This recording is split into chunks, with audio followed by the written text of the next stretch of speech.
वो डायमंड कहलाता है। यानी नमस्कार दोस्तों, मैं मंजीत मोहन आप लोगों के साथ रीजनिंग का स्टूडेंट। और आज का अपना टॉपिक रहेगा एनालॉगी, यानी कि सम संबंध कह सकते हैं, सादृश्यता कह सकते हैं। ठीक है, लेट्स गेट इनटू इट। जो एनालॉगी का टॉपिक रहता है, इसमें ना मोस्टली 3 तरह के क्वेश्चन होते हैं। एनालॉगी यानी कि जिसको हम सम संबंध कह देते हैं, उसमें 3 तरह के क्वेश्चन रहेंगे अपने। तो पहला होता है किसी वर्ड्स को लेकर के, यानी कि शब्दों को लेकर के कह सकते हैं, जिस प्रकार के क्वेश्चन अभी हम करें भी के। ठीक है, 10-11 के लगभग क्वेश्चन करेंगे। दूसरा रहता है नंबर्स को लेकर के, जिसमें क्या रहती हैं, डायरेक्ट संख्याएं इंक्लूड होती हैं। और तीसरा व आखिरी रहता है अल्फ़ाबेट को लेकर के, यानी कि इंग्लिश के जो 26 अपने पास में अल्फ़ाबेट होते हैं, ए से लेकर के जेड तक, उनकी कोई सीक्वेंस दे दी जाए। तो आज के इस पार्ट में हम डिस्कस करेंगे वर्ड के जो एनालॉगी है उसको। नेक्स्ट पार्ट नंबर्स और अल्फ़ाबेट्स के ऊपर रखेंगे। ठीक है, चलिए स्टार्ट करते हैं। पहला क्वेश्चन, पढ़ना जैसे ज्ञान से संबंधित है, कार्य किससे संबंधित होगा। देखो, क्वेश्चन का मतलब ही ये होता है, एनालॉगी का टॉपिक का ही मतलब ये होता है कि जो आपस में संबंध बनाते हो। जैसे आपने ये निशान देख लिया, मैथ में देखा हुआ रेशियो का होता है या प्रोपोर्शन का होता है, यानी कि इन दोनों का जो अनुपात है वो अगले दोनों का भी अनुपात होना चाहिए, है ना। यही होता है कि इन दोनों का रेशियो यहाँ पर भी एग्जैक्ट सेम होना चाहिए। तो यहाँ पर क्या अनुपात बन रहा है कि भाई अगर बंदा पढ़ता है तो पढ़ने से उसको क्या मिल जाता है, पढ़ने से उस बंदे को ज्ञान मिल जाता है। पढ़ने से क्या मिल जाता है जी, ज्ञान मिल जाता है। तो उसी प्रकार कार्य करने से क्या मिल जाता है, कार्य करने से क्या मिल जाता है। अब अपने हिसाब से लॉजिक नहीं लगा सकते कि कार्य करने से पैसा मिल जाएगा, ठीक है ना, या कोई और लॉजिक नहीं लगा सकते, एग्जैक्ट वही बात देखेंगे। ठीक है, तो कार्य करने से हमें प्रयोग नौकरियां नहीं मिलती हैं। नौकरी में तो कार्य करना पड़ता है, नियुक्ति पे कार्य करना पड़ता है, ठीक है ना, नियुक्ति के लिए कार्य करना पड़ता है। कार्य करने पर क्या होता है, कोई नौकरी करने वाला हो, नियुक्त हुआ हो, उसको क्या मिल जाता है, अनुभव मिल जाता है, एक्सपीरियंस। ठीक है, तो इस प्रकार से लॉजिक लगाएंगे। नेक्स्ट क्वेश्चन देखिएगा, दुख, चीख, प्रसन्नता, फिर बताना है कि क्या आएगा। हम बिल्कुल नॉर्मल वे में बता सकते हैं ये बात तो, कि अगर कोई बंदा दुख में है तो उसकी चीख निकलती है ना, चीख निकलती है। और वही बंदा अगर प्रसन्नता में होगा तो क्या निकलेगी, फिर हंसी निकलेगी उसकी। ठीक है ना। अब हो सकता है आप में से कोई आशिक मिजाज का बंदा हो और वो ये कहे कि सर नहीं, मैं दुख में नहीं चीखता, मैं अपनी प्रसन्नता में चीखता हूँ, वो मुझे छोड़ करके चली गई तो क्या हुआ, मैं खुश हूँ उसे खुश देखकर। तमाम तरह के लॉजिक लग सकते हैं, पर जो एग्जैक्ट रीजनिंग के हिसाब से लॉजिकल जाएगा वही हो जाएगा। इस क्वेश्चन में क्या बोला गया है, प्रेम, घृणा, अहंकार और फिर अपोजिट। अपोजिट हुआ है, प्रेम यानी कि लव, घृणा यानी कि नफरत, हेट होता है। तो अहंकार का उल्टा क्या होगा भाई, इसका एकदम अपोजिट बताना है। तो इसका अपोजिट होगा जिसमें अहंकार हो ही ना, डाउन टू अर्थ बंदा हो एकदम, और वो क्या होता है, विनीत होता है उसके लिए। ठीक है, चलिएगा।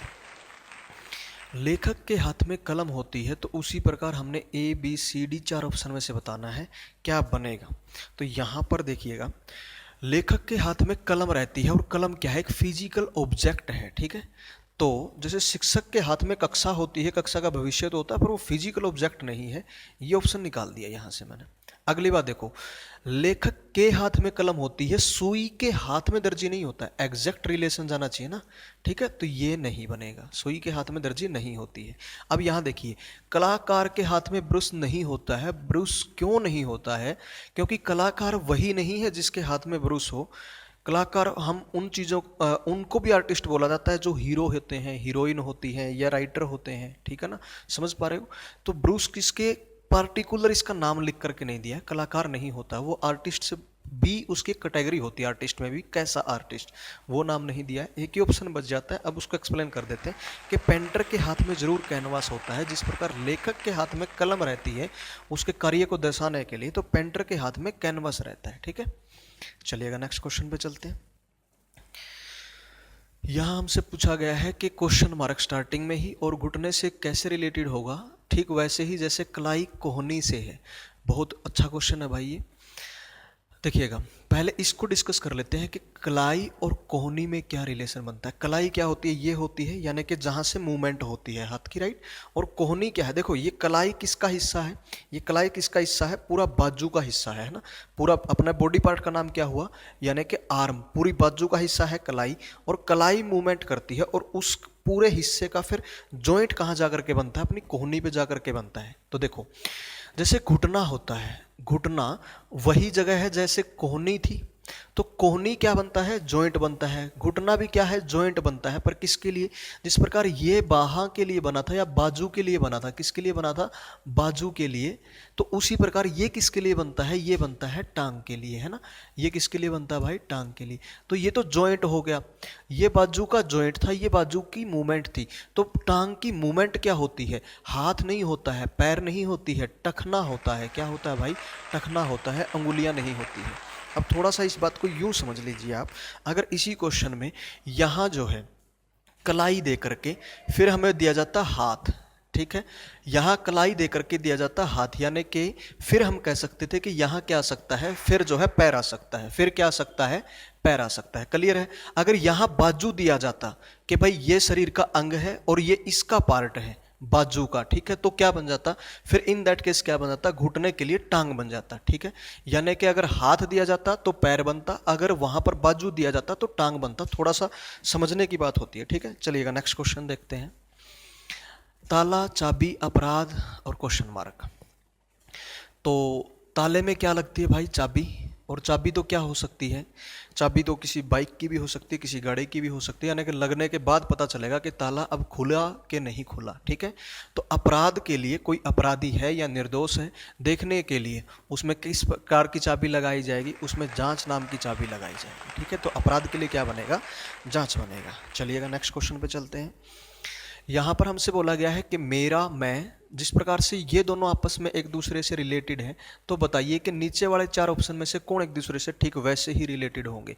हमारा और हमको, वह और इसका स्त्री के रिलेशन में, उसका और वह पुरुष के संबंध में, उनका और उन्हें, ठीक है। तो यहाँ देखने की बात ये है कि मेरा और जो मैं रहते हैं ये किससे रिलेटेड होते हैं, ये फर्स्ट पर्सन कह लो या खुद से कह लो कि खुद से संबंधित होते हैं। और यहाँ देखिए हमारा और हमको को छोड़ करके वह और उसका थर्ड पर्सन पर जा रहे हैं, उसका और उन्हें थर्ड पर्सन पर जा रहे हैं, उसका और वह थर्ड पर्सन पर जा रहे हैं, जबकि हमें किस पर रहना था, फर्स्ट पर्सन, खुद के ऊपर रहना था। तो खुद कहाँ है, हमारा और हमको में, ठीक है।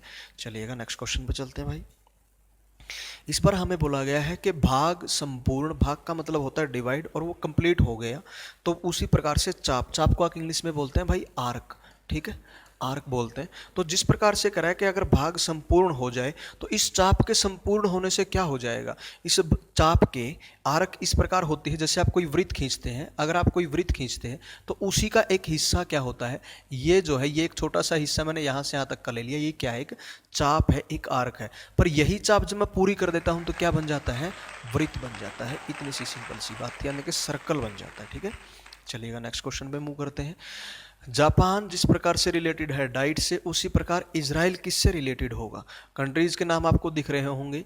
जापान में डाइट क्या है, देखिएगा यहाँ पर मोस्टली जो चीज़ें दी जाती हैं वो पहली चीज़ तो होती है कैपिटल यानी कि राजधानी, दूसरा हो सकता है उस कंट्री की करेंसी यानी कि मुद्रा, तीसरा हो सकता है उस कंट्री के पार्लियामेंट यानी कि जिसको, जैसे भारत इंडिया में क्या बोला जाता है, अपने देश में संसद बोला जाता है, ठीक है ना, वो संसद का नाम दिया जा सकता है, या फिर होता है नेशनल गेम या नेशनल बर्ड या फिर नेशनल एनिमल, इस प्रकार से दिए जाते हैं, ठीक है। यहाँ क्या दिया गया है, जापान के लिए डाइट क्या है, वहाँ की पार्लियामेंट का नाम है डाइट, द डाइट भी बोल देते हैं। तो इजराइल के लिए पर उसी प्रकार आपको आइडिया रहना चाहिए कि इजराइल की जो पार्लियामेंट है, जो संसद है अपने जैसे इंडिया में, वो उसका नाम क्या है, तो वहाँ पर नाम होता है इसका नेसेट, ठीक है, नेसेट होता है। स्पेलिंग वैसे के से स्टार्ट होती है इसकी, KNESSET, नेसेट। के वैसे ही साइलेंट होता है जैसे कि नाइफ नाम के वर्ड में होता है। अगला जो है वर्ड मैं आपको थोड़ा सा जानकारी के लिए बता देता हूँ। मजलिस जो है, मजलिस जो होती है ये भी एक देश की पार्लियामेंट है, पर ये किस देश की पार्लियामेंट होती है, ये होती है जी ईरान की। कहाँ की पार्लियामेंट है, ईरान की। कांग्रेस कहाँ की है, यूएसए, सभी को पता ही होगा, अमेरिका की है। और रियाल किसी देश की संसद का नाम नहीं है, बल्कि रियाल तो क्या है, करेंसी है। और कहाँ की करेंसी है ये, जहाँ की संसद का नाम मजलिस था यानी कि ईरान की, ठीक है। तो यहाँ राइट आंसर क्या हो जाएगा, नेसेट हो जाएगा। चलिएगा नेक्स्ट क्वेश्चन पे मूव। उससे पहले अपनी जो इससे लास्ट वीडियो थी सिंबल एंड नोटेशन, संकेत एवं चिन्ह की, उसमें मैंने एक क्वेश्चन पूछा था और ये था अपना क्वेश्चन। और इसका जो राइट आंसर थे ऑलमोस्ट नहीं, हर एक बच्चे का जिसने भी कमेंट किया था सभी का राइट आंसर था, पर जो नाम यहाँ से अनाउंस करने के लिए हमने डिसाइड किया है उसका आप यहाँ पर स्क्रीनशॉट दे सकते हैं। ये है मोनिशा टू माही। कर जाते हैं। ये बहुत अच्छा क्वेश्चन है भाई, हो सकता है आप में से कुछ लोग इसी क्वेश्चन को देख करके इस वीडियो पे आए हों। क्रिकेट में पिच होती है तो बेसबॉल में क्या होता है? देखिएगा, ये होते हैं ग्राउंड, ठीक है ना, यानी कि वो क्षेत्र जहाँ पर वो गेम को क्या किया जाता है, उस गेम को खेला जाता है, उस गेम के अलग अलग नाम होते हैं। तो क्रिकेट जहाँ खेला जाता है उसको पिच बोला जाता है, समझ रहे हो मेरी बात? पिच पर खड़ा रहता है बैट्समैन भी और पिच पर ही खड़ा रहता है बॉलर भी, ठीक है। तो क्या हो गया, क्रिकेट के खेलने का स्थान है वो जहाँ क्रिकेट का इम्प्लीमेंटेशन होता है, क्रिकेट नाम की जो प्रोसेस है वो हैपन होती है। तो बेसबॉल जो गेम है वो कहाँ आयोजित होता है, वो कहाँ खेला जाता है? तो याद रख लेना इस बात को कि वो डायमंड कहलाता है, यानी कि जो उस बेसबॉल को खेलने का ग्राउंड रहता है वो क्या कहलाता है? डायमंड कहलाता है। अगला जो ऑप्शन है वो अरेना। अरेना के लिए याद रख लेना ये पोलो से संबंधित गेम है, सॉरी, पोलो खुद एक गेम है और उसके लिए जो ग्राउंड यानी कि खेलने का स्थान रहता है उसके लिए क्या बोल देते हैं? अरेना बोल देते हैं, ठीक है। अगला जो रहता है ग्राउंड वो तो हर जगह यूज कर लिया जाता है नॉर्मली, ठीक है। अगली जो बात करते हैं कोर्स, कोर्स जो यूज किया जाता है ये वर्ड यूज किया जाता है गोल्फ के मैदान के लिए, ठीक है, गोल्फ। चलिएगा नेक्स्ट क्वेश्चन पर चलते हैं। डॉलर अमेरिका और फिर प्रोपोर्शन और शेकेल, शेकेल SHEKEL, शेकेल के लिए क्वेश्चन मार्क आपने बताना है, इस क्वेश्चन मार्क के स्थान पर क्या आएगा? ऑप्शन ए इजराइल है, बी ईरान है, सी जापान है, डी दक्षिण अफ्रीका यानी कि साउथ अफ्रीका है। और इसका आप लोग मुझे कमेंट सेक्शन में आंसर जरूर दे दीजिएगा, ठीक है। तो ये वीडियो देखने के लिए दोस्तों आपका बड़ा बड़ा धन्यवाद। आज के लिए केवल इतना ही, मिलते हैं किसी नेक्स्ट वीडियो में। Till then take care of yourself. जय हिंद, जय भारत, वंदे मातरम, भारत माता की जय, रब खैर करे।